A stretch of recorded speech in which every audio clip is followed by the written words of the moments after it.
বাতিল হয়েছে এসএসসি 2016 সালের গোটা প্যানেলে নিয়োজিত 26,000 শিক্ষক শিক্ষিকা শিক্ষাকর্মীর চাকরি। আন্দোলন চালিয়ে যাচ্ছেন যোগ্য চাকরিহারারা। প্রায় 15,000-এর মতো যোগ্য যাদের চাকরি বাতিল হয়ে গেছে, যারা যোগ্যতার ভিত্তিতে চাকরি পেয়েছিলেন। কিন্তু এক যোগ্য শিক্ষকের গত পরশুদিন মৃত্যু হয়েছে, স্বাধীনতা দিবসের দিন। কার্যত হতাশায় ভেঙে পড়েছিলেন এবং সেই হতাশা থেকেই টেনশন, এবং সেই টেনশন থেকে মানসিক চাপ, এবং সেই মানসিক চাপ সহ্য করতে না পারে তার ব্রেন স্ট্রোক হয়। ব্রেন স্ট্রোকে আক্রান্ত হয়ে কলকাতার হাসপাতালে ভর্তি ছিলেন। কিন্তু গত পরশুদিন মৃত্যু হয়েছে এই শিক্ষকের। আর শিক্ষকের মৃত্যুর পর থেকে কিন্তু রীতিমতো হুলস্থুল একেবারে রাজ্য রাজনীতি। শাসক দল রাজ্য সরকারকে, রাজ্যের মুখ্যমন্ত্রী মমতা ব্যানার্জিকে নিশানা করে আক্রমণ চালিয়ে যাচ্ছেন চাকরিহারা শিক্ষক শিক্ষিকা থেকে শুরু করে বিরোধী রাজনৈতিক দলের নেতা নেত্রীরা। এমনকি এই শিক্ষকের দেহ নিয়ে জাতীয় সড়ক অবরোধ পর্যন্ত হয়েছে এবং সেখানে ধুন্ধুমার কাণ্ড ঘটে। আর এবার এসএসসি চাকরি বাতিল এবং চাকরিহারা শিক্ষকের মৃত্যু নিয়ে মুখ খুললেন প্রাক্তন বিচারপতি অভিজিৎ গঙ্গোপাধ্যায়। মুখ খুলে বিস্ফোরক অভিজিৎ গঙ্গোপাধ্যায় রাজ্যের মুখ্যমন্ত্রী মমতা ব্যানার্জির দিকে আঙুল তুলে রীতিমতো বোমা ফাটালেন প্রাক্তন বিচারপতি অভিজিৎ গঙ্গোপাধ্যায়। দীর্ঘদিন অসুস্থ ছিলেন প্রাক্তন বিচারপতি অভিজিৎ গঙ্গোপাধ্যায়। অবশেষে সুস্থ হয়ে ফিরে এসে ফের ব্যাট ধরলেন প্রাক্তন বিচারপতি। আর ব্যাট ধরেই কিন্তু একের পর এক ছয় এবার প্রাক্তন বিচারপতি অভিজিৎ গঙ্গোপাধ্যায়ের। চাকরি বাতিল থেকে শুরু করে যোগ্য চাকরিহারাদের এই অসহায় পরিণতি, যোগ্য চাকরিহারাদের মৃত্যু, মানসিক চাপ, এবার কিন্তু রাজ্যের মুখ্যমন্ত্রী মমতা ব্যানার্জিকে দায়ী করে রীতিমতো বিস্ফোরণ ঘটালেন। একের পর এক বিস্ফোরক মন্তব্য করে গোটা রাজ্য জুড়ে শোরগোল ফেলে দিলেন এবং রাজ্যের মুখ্যমন্ত্রী মমতা ব্যানার্জির অস্বস্তি বাড়িয়ে দিলেন প্রাক্তন বিচারপতি অভিজিৎ গঙ্গোপাধ্যায়। কারণ এই চাকরি বাতিল মামলার সাথে দীর্ঘদিন ধরে যুক্ত ছিলেন প্রাক্তন বিচারপতি অভিজিৎ গঙ্গোপাধ্যায় এবং এই নিয়োগ দুর্নীতিকাণ্ডের যে পর্দা ফাঁস হয়েছে, নিয়োগ দুর্নীতিকাণ্ডের যে একের পর এক কুকীর্তি সামনে এসেছে, নেতা মন্ত্রী বিধায়করা গ্রেপ্তার হয়েছেন, সবই কিন্তু প্রাক্তন বিচারপতি অভিজিৎ গঙ্গোপাধ্যায়ের নির্দেশেই। আর এবার প্রাক্তন বিচারপতি অভিজিৎ গঙ্গোপাধ্যায় যখন এসএসসির 8,000 অযোগ্য শিক্ষক শিক্ষিকা চাকরি বাতিলের নির্দেশ দিয়েছিলেন, ঠিক তখনই সেই নির্দেশকে বিরোধিতা করে রাজ্য গিয়েছিল ডিভিশন বেঞ্চে এবং সুপ্রিম কোর্টে। প্রাক্তন বিচারপতি স্পষ্ট করেছেন, যদি অযোগ্যদের বাঁচানোর চেষ্টা রাজ্য না করত, যদি সেদিন আমার নির্দেশ মেনে নিত, তাহলে এভাবে যোগ্যদের বলি দিতে হতো না। অযোগ্যদের বাঁচাতে গিয়ে যোগ্যদের বলি দিয়েছে রাজ্য, এমনই কিন্তু বিস্ফোরক দাবি করেছিলেন প্রাক্তন বিচারপতি। আর এবার কিন্তু ফুটে উঠে রীতিমতো বোমা ফাটালেন অভিজিৎ গঙ্গোপাধ্যায়। কেন এত কষ্ট দিলেন? আমার স্বামীকে কেড়ে নিলেন কেন? ছোট বাচ্চাকে নিয়ে কি করে থাকবো? দেহ বাড়িতে পৌঁছাতেই কান্নায় ভেঙে পড়লেন মৃত চাকরিহারা শিক্ষকের স্ত্রী। শুক্রবার সকালে কলকাতার এক বেসরকারি হাসপাতালে মৃত্যু হয় এসএসসি চাকরিহারা সুবল সরেনের। এবার এ নিয়ে মমতা ব্যানার্জিকে নিশানা করলেন প্রাক্তন বিচারপতি তথা বর্তমান বিজেপি সাংসদ অভিজিৎ গঙ্গোপাধ্যায়। তিনি বলেন, পরিবার সঠিক অভিযোগ করেছেন, এই চাকরিহারা শিক্ষকের মৃত্যুর দায় মুখ্যমন্ত্রীকেই নিতে হবে। চাকরি দুর্নীতিতে বিপর্যস্ত মমতা। সঠিক সময়ে যোগ্যদের তালিকা প্রকাশ করলে এই মৃত্যু ঠেকানো যেত। যোগ্য শিক্ষকের মৃত্যুর ঘটনায় নিজের অসন্তোষ প্রকাশ করে প্রাক্তন বিচারপতি বলেন, কেন যোগ্য অযোগ্য তালিকা প্রকাশ করা হচ্ছে না? মমতা ব্যানার্জি যে জালিয়াতি করেছেন তা ধরা পড়েছেন, তার শোধ তুলেছেন যোগ্য প্রার্থীদের উপর। যিনি মারা গেছেন তিনি একজন আদিবাসী শিক্ষক, তিনি যোগ্য বলেই মনে হচ্ছে। মমতা ব্যানার্জি কি চাইছেন? এভাবেই যোগ্যরা মারা যাক? তার স্ত্রী মুখ্যমন্ত্রীকে দায়ী করেছেন। আমি মনে করি সঠিকভাবেই মুখ্যমন্ত্রীকে দায়ী করেছেন।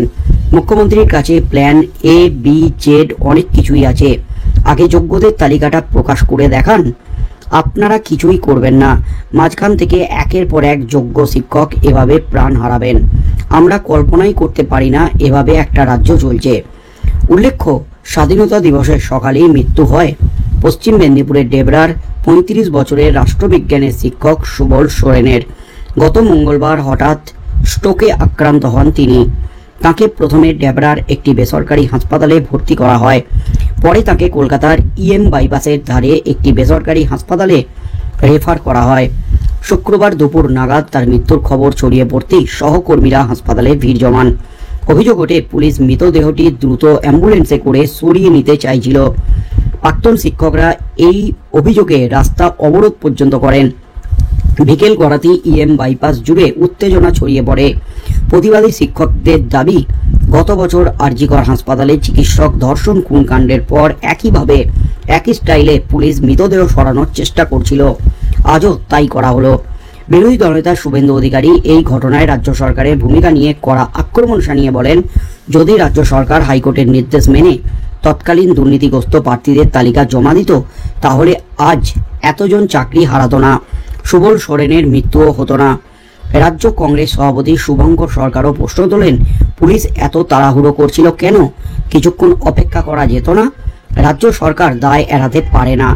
প্রসঙ্গত, গত এপ্রিল মাসে সুপ্রিম কোর্ট কলকাতা হাইকোর্টের রায় বহাল রাখে। এর জেরেই 25,753 জন চাকরি হারান। মুখ্যমন্ত্রী মমতা ব্যানার্জি ঘোষণা করেছিলেন, নতুন করে 44,203 পদে নিয়োগ হবে এবং তা 2025 সালের 31 ডিসেম্বরের মধ্যে শেষ হবে। কিন্তু চাকরি হারা প্রার্থীরা নতুন পরীক্ষায় বসতে অস্বীকার করে আন্দোলনে নামেন। সুবল সোরেন 7 বছর ধরে শিক্ষকতার পেশায় যুক্ত ছিলেন। চাকরি হারানোর পর থেকেই তিনি মানসিক অবসাদে ভুগছিলেন বলে দাবি করেছেন তার স্ত্রী। তার সহকর্মীরা ক্ষোভ উগড়ে দিয়ে বলেন, আমাদের মৃত্যু সার্টিফিকেট লেখা হয়ে গিয়েছে গত 3রা এপ্রিলই। এখন আমরা একে একে সংগ্রহ করছি। সুবল সোরেন প্রথম শহীদ। রীতিমতো হইচই একেবারে গোটা রাজ্য জুড়ে। বিস্ফোরক প্রাক্তন বিচারপতি তথা বর্তমান বিজেপি সাংসদ অভিজিৎ গঙ্গোপাধ্যায় আবারও অসুস্থতা কাটিয়ে সুস্থ হয়ে ফিরে এসে আবারও কিন্তু ফর্মে ফিরলেন প্রাক্তন বিচারপতি অভিজিৎ গঙ্গোপাধ্যায়। এসএসসি চাকরি বাতিলে 15,000 যোগ্য শিক্ষক শিক্ষিকা যাদের চাকরি বাতিল হয়েছে, তাদের একটাই দাবি ছিল যে যোগ্যতার ভিত্তিতে তারা চাকরি পেয়েছেন, তাই যোগ্য অযোগ্য আসল যে লিস্ট, সেই লিস্টটা প্রকাশ করুক রাজ্য। কিন্তু রাজ্য প্রথম দিকে রাজ্যের শিক্ষামন্ত্রী এই লিস্ট প্রকাশ করবেন বলেছিলেন, তারিখও দিয়েছিলেন 21 এপ্রিল, কিন্তু 21 এপ্রিল রাত পর্যন্ত এই লিস্ট প্রকাশ্যে আসেনি। তারপর থেকেই এসএসসি ভবন ঘেরাও থেকে শুরু করে একাধিক আন্দোলনের সাক্ষী আছে গোটা রাজ্য। রাজ্যের শিক্ষামন্ত্রী স্পষ্ট জানান, সুপ্রিম কোর্ট যেহেতু নির্দেশ দেয়নি, তাই এই লিস্ট প্রকাশ করা হবে না। তারপর যোগ্যদের তালিকা পাঠিয়ে দেওয়া হয় বিদ্যালয়ে বিদ্যালয়ে। সেই ভিত্তিতে যোগ্যদের চাকরি বহাল আছে, অযোগ্যদের চাকরি বাতিল হয়েছে। কিন্তু তার মাঝেই এবার রীতিমতো যোগ্য শিক্ষকের মৃত্যু, স্ট্রোকে আক্রান্ত হয়ে মানসিক অবসাদে ভেঙে পড়ে এই যে মৃত্যু, এই মৃত্যুতে কিন্তু রীতিমতো আকাশ ভেঙে পড়েছে যোগ্য শিক্ষক শিক্ষিকাদের মাথায়। তাদের এক সহকর্মীর মৃত্যুতে ক্ষোভে ফুঁসে উঠলেন প্রাক্তন বিচারপতি অভিজিৎ গঙ্গোপাধ্যায়। সরাসরি রাজ্যের মুখ্যমন্ত্রী মমতা ব্যানার্জির দিকে আঙুল তুলে দিলেন। যদি হাইকোর্টের নির্দেশে সঠিক সময়ে যোগ্য অযোগ্য তালিকা প্রকাশ করত, তাহলে এভাবে মৃত্যু হতো না এবং তার নির্দেশ যদি মেনে নিয়ে অযোগ্যদের চাকরি বাতিল করে দিত, অযোগ্যদের বাঁচাতে যদি সুপ্রিম কোর্টে না যেত, তাহলে এই পরিণতি হতো না যোগ্য শিক্ষক শিক্ষিকাদের। এভাবে যোগ্যদের প্রাণ হারাতে হতো না। কি হতে চলেছে আগামী দিনে? প্রাক্তন বিচারপতির এই মন্তব্যের পর রাজ্যের মুখ্যমন্ত্রী মমতা ব্যানার্জি কি প্রতিক্রিয়া দেন, যেহেতু তাকে আক্রমণ করা হয়েছে? চাকরি হারানো শিক্ষক, মৃত শিক্ষক সুবল সোরেনের স্ত্রীও রীতিমতো মুখ্যমন্ত্রী মমতা ব্যানার্জির বিরুদ্ধে ফুঁসে উঠে বিস্ফোরক মন্তব্য করেছেন। মুখ্যমন্ত্রী কি দায়ী করেছেন? তাই মুখ্যমন্ত্রী এবার কি প্রতিক্রিয়া দেন, কি হতে চলেছে, সেদিকেই চোখ থাকবে গোটা রাজ্যের।